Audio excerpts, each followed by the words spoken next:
You know, there's always this expectation of you, no matter who you are, no matter where you're from, no matter what gender, religion, or anything else for that matter. This particular expectation remains the same. The one constant throughout human history and society is that you're expected to act like a good person. Now, what a good person is, some people would argue, largely depends on their interpretation. Though some people would be wrong because subjective morality is a load of horse shit, but that's another topic for another time.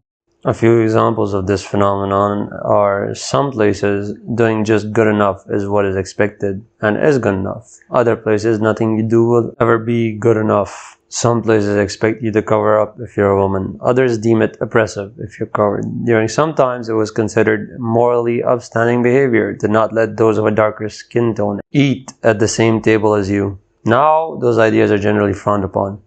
If you were a warrior in an ancient Viking tribe, making war was considered noble. Now, screaming loudly while beating up my neighbor's kid because he won't stop yelling is considered assault. Man, have we gone soft as a species. My court hearing is in 2 weeks, by the way. The last bit was not a joke. Anyway, the ideas and the times change, but that expectation, that constant, remains the same. And as I have already demonstrated, there appears to be a very dramatic number of ranges throughout this apparent constant. A spectrum of what good is and how much good is good enough. Part of the reason for that is dogma. What is dogma, you may ask? Or you may already know what dogma is and are calling me a patronizing asshole in your head right now. In which case, fair enough, but just in case you don't know, dogma is the thing you're not supposed to question. Not publicly, at least. The thing that's apparently excluded from any and all scrutiny. The thing your parents worry about, if or when they realize you've started thinking for yourself. It's that thing. Never questioned, just propagated. Not being questioned, however, is what gives dogma its power, and there are many people that stay in power so long as dogma has power, so you can see why the beneficiaries of this thing will do anything to see to it that these circumstances so favorable to it do not change. To give you an example, if you live in Pakistan, a country very close to where I live, questioning anything related to Islam is a very dangerous business. People have been killed for less, sometimes nothing at all. In the neighboring country of India, slaughtering a cow might get you killed. You know, just being a Muslim in general over there is dangerous business as well. In the United States of America, land of the free, home of the brave, you might lose social standing or all your money if you question why you're sending $30 billion to Israel every weekend. Or why Iran has been about 2 weeks away from a nuclear bomb for about 20 years now. What dogma thrives on is the cowardice of people. Cowardice that's most prominent when they think they have something to preserve, when they think they have something to lose. Dogma has ruled societies, countries, empires, and spanned entire time zones through generations. It has not done so through sheer luck. People who benefit from said dogma have perfected the cunning trap of comfort and safety. After all, it's not that difficult. People would always take preserving something they know, might even love, over the truth. Why even go out of your way for the truth, or anyone else who wants it? The dangers are mortal after all. You and the things and the people you love can be safe. All you have to do is submit to the current generation of lies until they come up with the next one, and the next one, and the next one, and the next one, until there's no one left to submit to the lies. The evil of inaction is often far easier to commit, even if it is more sinister than the evil of action. The ministry of truth isn't in power because of sheer fucking luck. They're in power because they know exactly how to exploit this weakness. Now, I very strongly wish that the list of the reasons why dogma has been so pervasive throughout human society and history ended with the powers that be exploiting your weaknesses, but no, there's another reason. It's people. It's you, it's your ego, your need to be right, your self-righteousness, your absolute inability to admit to being wrong. This part of you is responsible for hundreds of thousands of deaths throughout human history. People tend to attach their identity to a belief, then stick with it ride or die style, like their life depends on it. Don't do that. Be open to accepting the truth. I'm not saying you shouldn't believe in what you believe in, but please, let the reason you believe in things be that you want to seek the truth, and not because you just so desperately need something to believe in. A cause. Tribal as we are, we definitely need a cause, but please, do some fucking research is all I'm asking.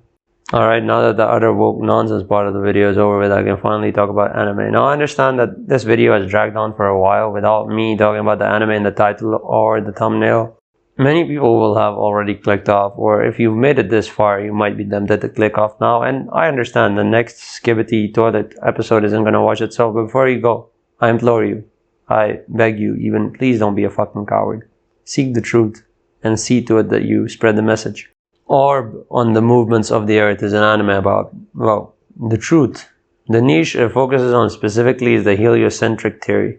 15th century, or the good old times that so many people seem to want to go back to. You were captured, tortured, then promptly executed. Should you be so unfortunate as to question the current model of the universe? That model being, of course, the geocentric model, putting Earth at the center of the universe because we like feeling special. And the church's explanation for this, theology-wise, and I kid you not, was exactly that God loves us so much that He placed us at the center of the entire fucking universe. Orb on the Movements of the Earth talks about the persecution of anyone who even slightly researched the heliocentric theory through different generations of researchers. During the opening episode, you're introduced to this 12-year-old boy, Rafal. He is, well, sociopathic. Extremely intelligent, he narrates over his own story, telling us how he only views people as stepping stones, how he fakes kindness to those he considers less gifted than himself only so he can brighten up his own image. And how even his own foster father is only a stepping stone to his success. Boy, children, am I right? They sure are selfish. Anyway, Rafal plans to lead a comfortable, easy life, appeasing authority where he has to, and entering university at the tender age of 12 to study the revered science of theology. That is, until he's introduced, somewhat unwillingly, to the heliocentric theory. This, unfortunately, piques the young sociopath's interest too much for his own good. He ends up helping a former heretic, and by heretic here I mean someone that disagreed with the church's geocentric theory. Anyway, he ends up helping him researching heliocentrism. Rafal, unfortunately for him, falls in love with heliocentrism. He falls in love with the truth, and in the end he loves it too much to let it go, even for the comfortable life he'd been working his entire life towards. Well, very short life. In the end, he gets caught and gets given a choice between giving up heliocentrism and denouncing it publicly, or getting tortured to death. He doesn't denounce heliocentrism. He tears up the pardon paper, which is a cool moment. But he also doesn't like being tortured, so he commits suicide at 12. We're also introduced to Nowak. Nowak was the one who caught Rafal, and he's also what you call an inquisitor. Well, not exactly. He's a mercenary made into an inquisitor who truly believes he's doing God's work by torturing people.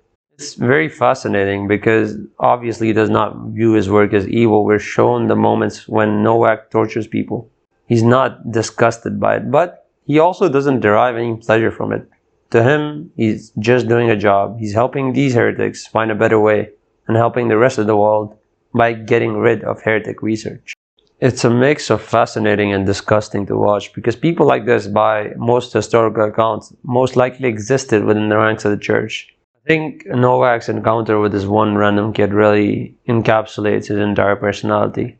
He's on his way to torture a poor man for information he thinks he has on heretic research. On the way to torture the man, he helps a kid get something down from a tree. He smiles at the kid, tells him he's a good kid. It's a random act of genuine kindness. He then goes along to the man's house. He needs some information out of this man, so he uses the Pair of Anguish. Now, the Pair of Anguish, as the name might suggest, is not a very nice device. You put it in someone's mouth or another orifice of your choice, then turn a lever. The device expands, causing severe pain and eventually mutilating your victim. Anyway, Nowak breaks the guy's jaw. And when the same kid from earlier comes back to see his father mutilated, Nowak looks at him impersonally, as if concluding a business transaction, and just moves on. It was a heretic after all. There was nothing Nowak could have done. No, there's a lot more that goes into Nowak's character on the show and how it develops, but for the sake of brevity and not becoming a stereotypical video essay, I will cut it short. You know, in anime, there's a trope of the protagonist surviving different generations of side characters because the protagonist is immortal. In Orb on the Movements of the Earth, we go through a few different generations of different scientists researching heliocentrism, becoming Nowak's victims. But the protagonist for the show remains alive, obviously. It's the protagonist. Nowak cannot kill the protagonist. And the protagonist for this show is the truth, and it is immortal. Unfortunately for the scientists, however, Nowak was always on demon timing with these people. He never really spared any. Up next, we're introduced to Novak's daughter, Yolanta, who, unbeknownst to Novak, is herself infatuated with research and becomes a researcher of the heliocentrism theory. Novak does what he does, but he really does love his daughter beyond everything. He loves his daughter more than the truth, more than religion, more than anything in the world. That's all he cares about. Now, Novak himself is employed by the archbishop, but the archbishop's son hates Novak for some reason, views him as an inferior, savage mercenary who has no business rubbing shoulders with someone high-born like himself. Unfortunately for both Yolanta and Novak, he gets wind of the fact that Novak's daughter might be researching forbidden topics. Now remember that he doesn't have any proof of this, but the church wasn't big on due process back then. Torture first, then proof was a very real policy. He orders that Yolanta be tortured by another pair of inquisitors, who themselves are supposed to be apprentices of Novak's. These are both novices, and while one of them is determined to make it a real ladder climber, the other one doesn't have the stomach for it. Eventually, he can't stand it anymore and frees Yolanta. Now, the archbishop's son hears of this, and now he knows that Yolanta has escaped, but he has also captured two other heretics who were researching heliocentrism along with Yolanta, Okji and Badeni. Novak captured and delivered both of them to him. He burns them both at the stake, but he tells Novak that they found out that his daughter Yolanta was a heretic and burned her at the stake. He then shows him Badeni's burnt body as proof. The archbishop's son, in a sadistic move, gives Novak the glove of his daughter that she had dropped during her escape, and tells him that he saved it for him because he thinks of him as a friend. Now, on a side note, in my opinion, this should have tipped Novak off, because this guy has been a piece of shit asshole to you your entire time here, but now all of a sudden he's a saint that saved the heretic's glove for him. Seems suspicious. Novak doesn't arrive to this conclusion though. He's very sad, and the story moves on a few years. Now we have a new generation of heliocentrism researchers, and there's a new rebel group freeing heretics and killing members of the church. This group is in search of a book containing paraphrased heliocentrism research written by Okji. Okji, as you'll remember, is one of the scientists burned at the stake earlier. Well, Okji wasn't really a scientist. He was more a mercenary and a cutthroat, but he was with Badeni, who was a scientist, and he paraphrased his research. It's a long story. Anyway, this anime is honestly so good that I could make a separate video for every one of the characters in the anime, and especially Okji and what they represent. I might do it sometime in the future, but for now, let's get back to the video. The plan of the Heretic Liberation Squad is to mass-produce the book with the printing press they have acquired. The show also kind of implies that it was the first ever printing press, though I'm not sure that's historically accurate. They meet a woman named Draka, and she's found a book written by Okji. The only problem is Draka really only cares about money, because her father died getting some. It's also a long story, which I will not be sharing today. To make a long story short, she wants a share of the profit, and to ensure that she gets her share of the profit, she burns the book, claiming that she has a very good memory and remembers the contents word for word. Now, we as the audience know this to be true because it was established earlier in the show when she used this memory for other stuff. The Heretic Liberation Squad, however, doesn't have the privilege of this third-person perspective. So they just take her to their leader, hoping for the best. Their leader, somewhat unsurprisingly, is Yolanta, Novak's daughter. Now the church, which is run by the archbishop's son now, gets wind of the location of the leader of the heretics, and guess who they sent to kill her? You guessed it, it's Novak. He's a drunk now, and it takes some convincing, but in the end, when he hears about heliocentrism being involved, which in his mind is the evil subject that took his daughter's life, his hatred of that wins over the drunkenness, and he agrees to hunt his leader down. When this church hit squad arrives at Yolanta's place, Yolanta agrees to stay behind and give the others time to escape with the printing press. On Novak's orders, they blow the entire place to high heaven with explosives. All that is left of the leader is her hand. This hand is delivered to Novak. Novak always keeps Yolanta's only memorabilia, her glove, that the archbishop's son gave him with him. As he has her hand in his, you can see that he wants to try the glove on it. He's too scared to do it though. You can clearly tell it's a woman's hand and he wants to do it, but he won't, and we all know why. Novak arrives at the group's new hiding place because they have a traitor among them. But the group agrees to let the new girl, Draka, flee and sacrifice themselves. Draka also agrees to melt her life savings to use as ink, so we're all prioritizing the same thing now. Draka happens to have met the archbishop's son, who is the new archbishop since his father's death, and understands that the new archbishop is a man driven only by practicality and profit instead of religion. She goes to meet this new bishop and proposes that they print the book and split the profits. It takes some convincing, but the archbishop agrees because he's only really interested in power and money, and because he doesn't think the religious tyranny has a lasting future. Novak, however, is as relentless as a dog, and he has other ideas when he shows up and questions why they're working together and proclaims that it's blasphemy. The archbishop's son, however, asks him if he knew that the late archbishop, at the behest of whom Novak had caused so much human suffering, believing it to be righteous, had actually studied astronomy for a time, before he deemed it a heathen practice. It was quite possible, therefore, that the reason he deemed it a heathen practice wasn't because of religious reasons, but because of personal ones. Because of personal hang-ups, because of resentments he held towards those who were better at it than him. And yes, that means manipulative cunts have been calling other people insecure to get what they want, correctly or incorrectly, since the 15th century.